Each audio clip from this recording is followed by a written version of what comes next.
தமிழகத்தில் இன்று விறுவிறுப்பாக வாக்குப்பதிவு நடைபெற்ற நிலையில் சில பகுதிகளில் பொதுமக்கள் தேர்தல் புறக்கணிப்பு போராட்டத்தில் ஈடுபட்டனர்.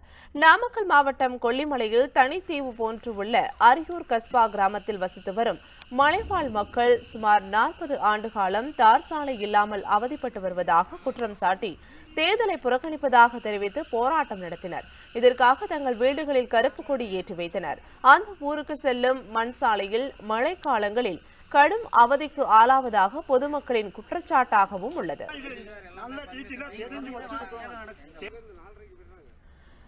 பல்லடம் அருகே வெங்கிட்டாபுரத்தில் மின் மயானம் அமைக்கும் அரசின் நடவடிக்கைக்கு கடும் எதிர்ப்பு தெரிவித்து வாக்குச்சாவடிக்கு செல்லாமல் தேர்தலை புறக்கணித்து பொதுமக்கள் போராட்டம் நடத்தினர். குட்டையை ஆக்கிரமித்து மின் மயானம் கட்டினால் தங்களது நீர் ஆதாரம் பாதிக்கப்படும் என்றும் இதனால் கால்நடைகள் மனிதர்களுக்கு குடிநீர் தட்டுப்பாடு ஏற்படும் என்றும் அப்பகுதியினர் பல்வேறு போராட்டங்களை நடத்தி வந்த நிலையில் இன்று தேர்தல் புறக்கணிப்பு போராட்டத்தில் ஈடுபட்டனர். மதுரை மாவட்டம் திருமங்கலம் அருகே மேல உப்பிலுகுண்டு பகுதியைச் சேர்ந்த மக்கள் கடந்த 5 ஆண்டுகளாக தங்கள் பகுதிக்கு எந்தவித அடிப்படை வசதிகளும் செய்து தரப்படவில்லை என்று தெரிவித்து பொதுமக்கள் தேர்தல் புறக்கணிப்பு போராட்டத்தில் ஈடுபட்டனர்.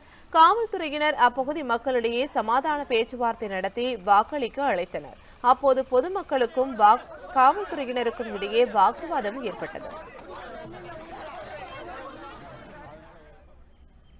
காஞ்சிபுரம் மாவட்டம் மதுராந்தகம் சட்டமன்ற தொகுதிக்கு உட்பட்ட கே புதூர் பகுதியில் வாக்காளர்கள் தேர்தல் புறக்கணிப்பு போராட்டம் நடத்தினர். இந்த கிராமத்தில் உள்ள மருத்துவ கழிவுகளால் எரிக்கும் ஆலையால் பல்வேறு பாதிப்புகள் ஏற்படுவதாக கூறி இந்த ஆலையை மூடக்கோரி பலகட்ட போராட்டங்களை நடத்தினர். ஆனால் அதிகாரிகள் கண்டுகொள்ளவில்லை என்று குற்றம் சாட்டி பொதுமக்கள் தேர்தல் புறக்கணிப்பு போராட்டத்தில் ஈடுபட்டனர்.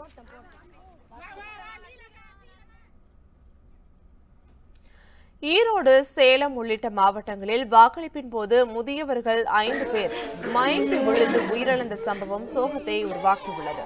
தமிழகத்தில் நாடாளுமன்ற, மக்களவை மற்றும் சட்டப்பேரவை தொகுதிகளுக்கான இடைத்தேர்தலில் பொதுமக்கள் நீண்ட வரிசையில் நின்று தங்கள் வாக்குகளை செலுத்தினர். இந்த நிலையில் ஈரோடு மாவட்டம் சிவகிரியில் உள்ள வாக்குச்சாவடியில் முருகேசன் என்ற முதியவர் வாக்களித்துவிட்டு வெளியே வந்ததும் மயங்கி விழுந்து உயிரிழந்தார். இதேபோன்று சேலம் மாவட்டம் வேடப்பட்டியில் உள்ள வாக்குச்சாவடியில் வாக்களித்த கிருஷ்ணன் என்ற முதியவர் மயங்கி விழுந்தது உயிரிழந்தார். வேலூர் மாவட்டம் அரக்கோணம் மக்களவை தொகுதிக்கு உட்பட்ட அனந்தலை பண்டித மாளவியா நடுநிலைப்பள்ளி வாக்குச்சாவடிக்கு வாக்களிக்க வந்த துளசி என்ற மூதாட்டி மயங்கி விழுந்து உயிரிழந்தார். வாக்களிப்பின் போது முதியவர்கள் 5 பேர் உயிரிழந்த நிகழ்வு சோகத்தை ஏற்படுத்தியது.